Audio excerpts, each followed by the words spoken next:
You're listening to the Reds Podcast. This is episode number 62. We're talking about successful business partnerships. A lot of times it's easy to think that if you just bring somebody on, you can divide, conquer, use your knowledge to do better in business. That's not always the case. Sometimes a partnership is hell. Here's how to avoid that. Successful business partnerships are what we're talking about on this episode of the Red Podcast. This is the Red Podcast. Real entrepreneur development. Make more money, work less, and live a life of freedom. No BS advice that really works. Here's your hosts, David Hooper and Laurel Staples. Laurel has finally done it. She's given me permission to upgrade the Red Podcast equipment. It's a very exciting day here at Red Podcast. What are we going to get? We're getting a lot. New mics, new mixers, cabling, stands, compressors, limiters, gates, headphone amps, some kind of new interface, a lot of recording, soundproofing. It wasn't that I didn't want you to get the equipment. It's that I didn't want to record this in a little closet with you.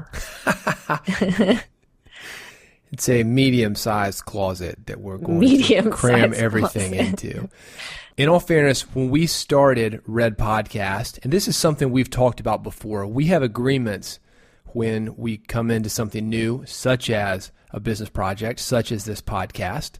We said, all right, we're going to check it out, see if it works for us. If we like it, then we'll upgrade. We're not going to just jump into it. We've got pretty good equipment here. We can make it sound okay. But we wanted to step it up. We've lasted the amount of episodes that we thought we needed to do this, so here we are. Also, getting new equipment is a great way for us to be able to record audio products and also to do voiceovers for videos. So I think it's really going to come in handy. It's going to come in handy a lot. No longer do I have to go to studios to record audio books. We're going to be good. Plus, I'll be in there with you. I don't know if that's the exciting part. That's kind of the scary part. Yeah, we have recorded this for how many episodes? 60-something episodes right now. And we're in separate rooms. We're actually on separate floors of our home. Not anymore. As long as we have air conditioning in that closet, we should be okay.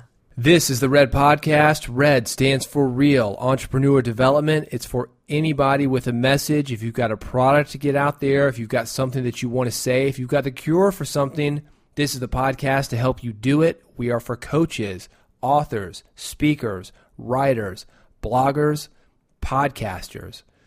We talk about time-tested strategies that will help you last in your business as long as you want to last. This isn't shortcuts.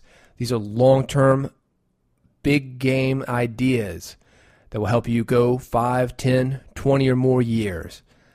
This episode is about successful business partnerships, and we got the idea for this episode a few weeks ago. I was at a presentation that was given by two very new small business owners who were partners and had built a business from scratch together. Listening to their presentation just made me think of successful business partnerships versus not so successful business partnerships. And even though these two girls seem like great friends and that they were having fun with what they were doing, I doubt their business is going to get very far. So we want to talk about what makes a successful business partnership and also what doesn't. And this is something that you and I deal with all the time. You're actually starting a new venture right now, which is a partnership, and you're right in the middle of this. Yes, I am, which is why it's absolutely fresh on my mind. And going into something new with somebody else, and you have to make decisions with them, and you have to build something with them. There's a lot that goes into that. So we've kind of broken it down today so it's easily digestible. At the very beginning of this episode, I mentioned the agreement that you and I had when we started Red Podcast. We're going to start with what we've got now, where we are right now, and if we can stand each other, keep on going, that's when we're going to upgrade the equipment. That's exactly what happened. But that's number one. If you want to have a successful business, that's number one, though. That's the first thing, though. If you want to have a successful business partnership, you've got to have an agreement. You've got to know what you want ahead of time. You've got to know where you are, where you're going. All of that before you start anything. I think that's really important. And even though my new business partner and I, we haven't launched our company yet, so I can't go into too much detail about it, but that was the first thing that we put together was this agreement. And we got on the same page about what we wanted to do, how we wanted to do it, what it looked like, what both our tasks would be. And we agreed on it. And that right there is huge because all of a sudden, right up front, you know what you're going into, which makes a really big difference than just, hey, we're going to start this business, whoop-de-doo. I've got a little secret to share about Laurel. When she starts a project, Laurel, do you remember Project X? I do. Yeah, when she starts a project, she doesn't talk about the project. It has like a code name. And this is one of those things, but you had to get your partner on board for that. She can't be running her mouth about this before you're ready to. No, not at all. Yeah, I like to keep my projects kind of under wraps before I really get them going and get them ready for the world, if you will. But an agreement, it's really like a prenuptial agreement if you're going to get married. You want to know how much money you've got, where the money's going to be spent, how it's going to be divided when you start to make money. You want to know what's going to happen if things go bad. What happens to the name? What happens to the inventory? Those are the kind of things that you want to work out. I agree. And when I first went into this partnership, I guess a couple months ago with my new business partner, we had an agreement up front where we spelled out everything that you just said, David, how we're going to divide up the money, who does what, all that kind of stuff. But then before we take the next step in our business, which is basically going to be announcing it and all that goes along with that, developing the business, we are going to come up with another agreement that talks about, okay, what happens when we start to make money, if one person wants to leave, things like that, that we're kind of developing along the way. So it's not like you have to have one agreement and just use it forever or cover every single thing in that agreement. You can have different agreements as you go along and as you learn more about what you're doing and learn more about how you work with your partner. Yeah, I think that's important. We do all agreements like that. We've done our marriage like that, actually. A lot of people, we've joked around on here before about having a billion-year agreement or an eternity agreement. Not us. We don't do that. We don't do our businesses that way either. We set a short amount of time, and then we constantly and consistently renegotiate because things change, plans change, people change. If you sign a contract, for example, let's say you're a television star, then everything starts to take off. Well, you're going to want to renegotiate for more money, aren't you? This is the kind of thing that can help you to maximize what you want and also maximize the revenue that you bring in. But don't go in thinking, oh, well, things are going to change, so I'm not going to put it on paper. I'm not going to put it down right now because it's just going to change. Don't think like that. Put it down now, the best of your ability. Look at it with your partner, go through it together, and then set a time. Okay, in 6 months, we're going to reevaluate this, or right before we launch, or right after we launch, we're going to reevaluate this, and set up those times you're going to come back together and discuss it and update it. That's number 2 on my list, frequent communication. Having those agreements like this helps with that frequent communication. But you and your business partner, this thing hasn't even launched. You're in just the planning stages. You're about a month away from launch, if I'm correct on that. Yet you guys are getting together weekly for sure. That's a standing meeting that you've got. You also are in contact via email, via phone, almost constantly. Yeah, and I think having regular meetings face-to-face is good. And I think setting up some guidelines for email or text messaging is also good. And that's something we actually haven't done yet, but we'll probably be talking about at our next meeting because you can email your partner all the time, every hour of the day, and that can be really stressful. So I think if you come up with guidelines on when you need a response from your partner, how often you'll be in contact, when you need to hear back from them, it's just going to help the relationship flow a little more smoothly. And sometimes fewer meetings are actually a positive. I know there's some people listening and you're like, oh my gosh, you only get together once a week. Yeah, but that's because it's designed to get together once a week. Otherwise, you could be like, hey, do you have time later today? Hey, do you have time tomorrow? Hey, do you have time in a couple of days? And it would take up all of your time. You get together once a week. You've got an agenda. You get what you need to get done. And then you can move on to your other stuff when you're not in the meeting. Meetings can definitely be a distraction. And I think with our regular once a week meetings so far, it's been helpful because we leave the meeting knowing what to do the next week, and we come to the next meeting having done our separate work, and we discuss it and we come up with the next list of to-dos. So if we were just meeting all the time, it would just be a distraction just to chit chat about stuff. So this regular intervals of meetings has been really helpful, I think. I know from having various partnerships, working with different people over the years, one of the things that comes up is somebody will agitate the other one. How do you deal with that? I think if you have a problem, you need to bring it up immediately.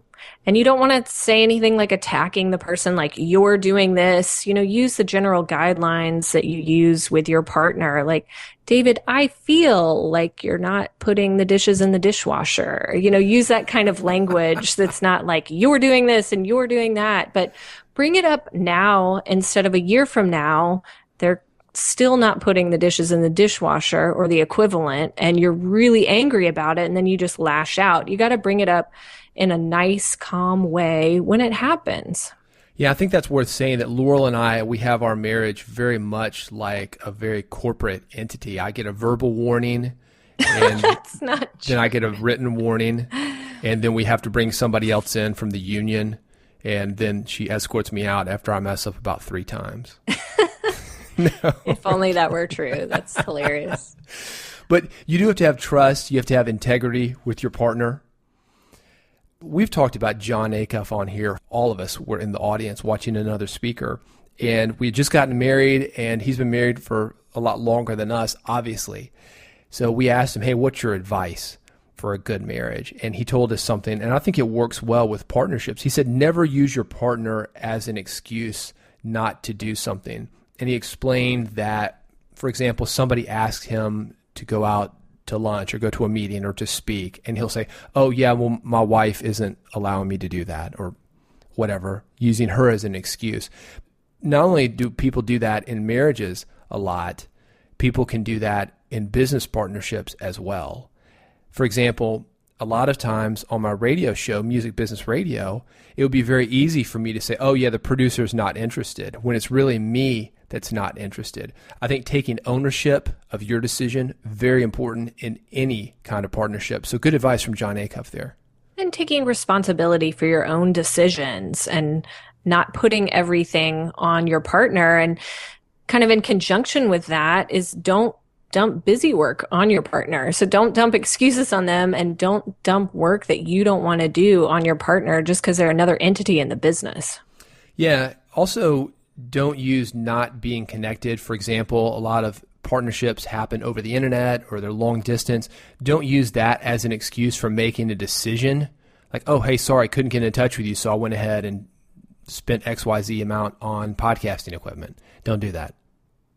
It helps, though, when you're trying to make decisions, just kind of on that note, if you give your partner and vice versa some autonomy to make decisions. So it's like you make decisions about, financing or taxes or whatever, and I'll make decisions about marketing and things like that. That kind of helps that you trust the other person to make decisions related to their expertise, and you can make decisions related to your expertise. Let's revisit agreements. One of those agreements is to have a plan. I think it's very important to know where you're going, know that you're on the same page, you have the same vision. I think that if you can get that together, solves a lot of these problems, because then the decisions that you make, of course, they're in alignment with your partner. And you have to be specific with what you want to happen with your company. And again, David, like what we talked about before, is things change. Things will change probably every week, every month, every year. So you want to reevaluate your plan, but you absolutely need to create a plan in the first place. Read this book. It's called American Icon. It's about the return of Ford Motor Company. Ford was broke. These guys are about ready to go out of business. They brought in a new guy, a new CEO.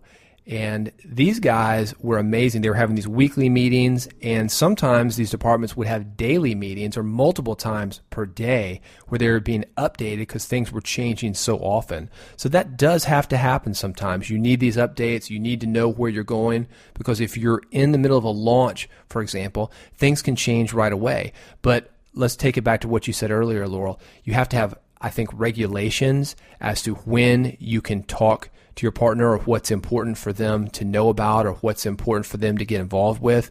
Because otherwise, if you're constantly throwing stuff at them, they'll get overwhelmed. And that's not you doing your job. You have to have responsibility. You have to be able to make a decision on your own. But it's a fine line. This is an art, not really a science.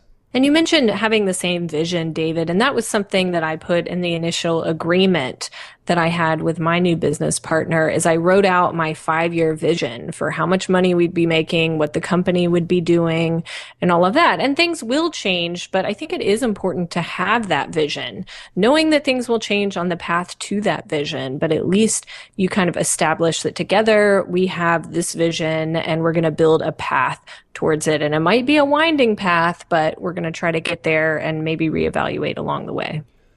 You've got to play to your strengths when you bring in partners. I think you've done this really, really well with your brand new company. I'm so excited to talk to people about this, Laurel, because you've done it so well. You're the marketing person, you're the big idea person, and you've got somebody who's maybe a little bit more out front than you are. She knows about the industry that you're involved with. She's really great face-to-face, and between the two of you, you're covering all the bases. I think that's huge when it comes to partnership. If you had two people that were just like you, there's no need for one of you. You're exactly right. And in the beginning of this episode, I mentioned the 2 small business owners who were partners giving that presentation. And this is where their partnership, in my opinion, was really going to break down, is they were basically bringing the exact same skills and talents and expertise to the table. They had very similar personalities. They had very similar skills, and they liked the idea of the business, but neither one of them knew how to market the business, knew how to ask for money, knew anything about the financing or anything like that. And that's why I felt like one of them wasn't needed and why their partnership will probably fail, even though they have a great business idea. Yeah, not to get political on this statement, but do you remember the show, Laurel? We watched it. It was called The Pitch. Oh, yeah. They had, basically, it was like a real-life Mad Men. They would have 2 advertising agencies, and they would compete for the business of a company that needed a new advertising campaign, a new slogan, new commercials, that kind of thing. I remember watching one of the episodes, and it was a very diverse group of people. And the boss made mention of that. He said, well, we have women, we've got men, we've got black folks, white folks, Asians, Latinos, very diverse group of people. And this helps us because we're all coming from different perspectives and we can see the big picture. If you look at some of these agencies, and on the TV show, you could see this. A lot of them were the middle-aged white guys. They all dress the same. They're in the suits. They're not in the suits. Diversity helps. And it certainly helps in a big group. I think it's even more essential in a smaller group because you've only got 2 people. Plus, I want to say that just because you're friends with somebody or you get along with somebody does not mean they're going to be a good business partner for you. I have made that mistake. Maybe you've made that mistake, David. Just because you get along doesn't mean you should hop in the business bed together. Well, you get along at first, but what you find out a lot of times, another great video, if you want to watch it, there was a movie called Startup.com.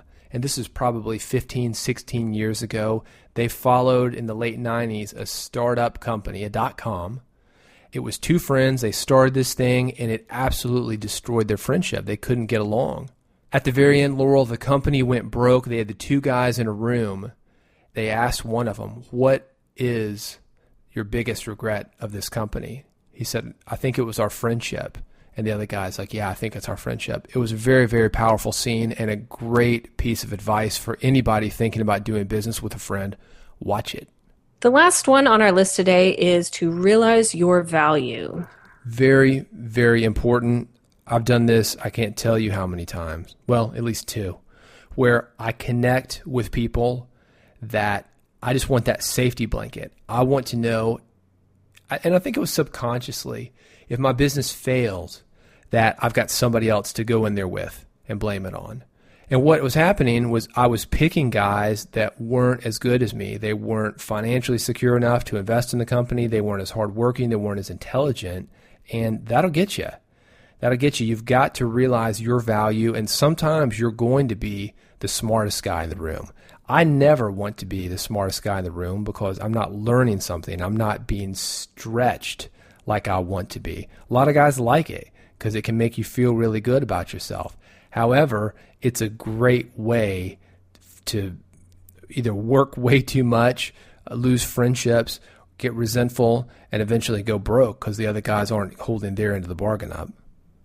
Some of the advice that we've gotten in our marriage, and I think we've mentioned this on the podcast before, David, is that as a couple, you come in to the relationship with 100%. I come in with 100%, and then the relationship is 200%. So it's not that you're 50%, I'm 50%, and then there's 100%.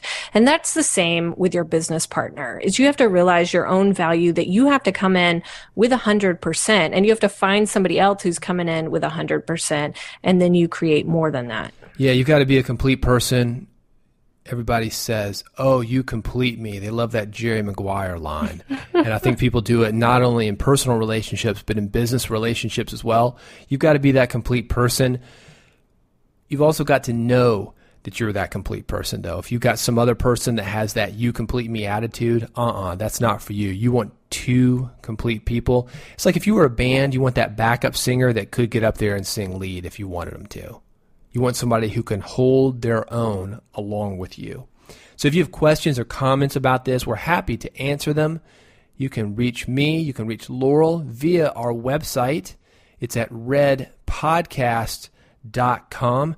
If you like what we're doing here at Red Podcast and you want to help us develop a group and a community of real entrepreneurs, go to iTunes, and when you're there, search for Red Podcast. You can leave us a rating, leave us a review. That will help us come up more frequently, higher up in the search engines. More people will find us, more people will listen, and we will be able to spread the Red Podcast Real Entrepreneur Development message. Thank you for listening. We'll see you next time on the next episode of the Red Podcast. You've been listening to Red Podcast, Real Entrepreneur Development. Subscribe today using iTunes, Stitcher, or via RSS at redpodcast.com.